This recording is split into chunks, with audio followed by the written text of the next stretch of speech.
Hello everyone, welcome to my political journalism news channel. The story for today is Labour leader Anthony Albanese spoke about former PM John Howard on Tuesday. The ex-Liberal leader had some blunt advice in response. Former Prime Minister John Howard says it is time for Anthony Albanese to stand on his own 2 feet. The Labour leader made a speech this week that referred to a line used by Mr. Howard about economic reform and never reaching the finish line. "It's always a race," he said, and the current Liberal government has abandoned the field. Mr. Albanese, speaking at the Australian Financial Review's Business Summit, also promised to govern like former Labor Prime Minister Bob Hawke if elected in May.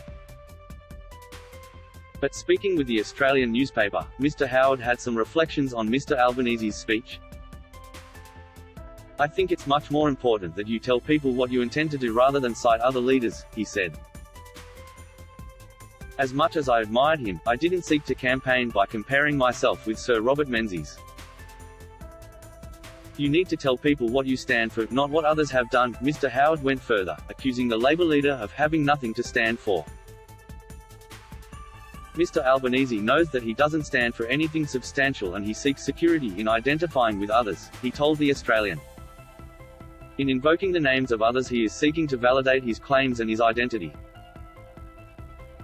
"Has there been an election where someone has said don't elect me, elect a lookalike? It's not really a vote for him but someone else. It suggests a lack of confidence in himself. You don't cite others unless you are sensitive as to how people see you as a leader and what you intend to do." While the spotlight this week has been on Prime Minister Scott Morrison's response to the East Coast flood disaster, Mr. Albanese has not escaped scrutiny. His colleagues were forced to defend him after he was criticised for travelling to Western Australia while his home state flooded. Mr. Albanese made good on his promise to fly to WA as soon as its border opened, but this coincided with the unfolding disaster in New South Wales that saw people sandbagging homes near his Grayndler electorate in Sydney. Mr. Albanese arrived in Perth on Wednesday night, the day WA's hard border was lifted following months of uncertainty, to meet with Labor candidates in key seats ahead of the looming election. He has been criticised for leaving New South Wales, with Australians particularly sensitive to leadership during disasters, after Mr. Morrison was savaged for holidaying in Hawaii amid the 2019-2020 Black Summer bushfires. But Deputy Opposition Leader Richard Marles on Friday morning stood by Mr. Albanese and his decision.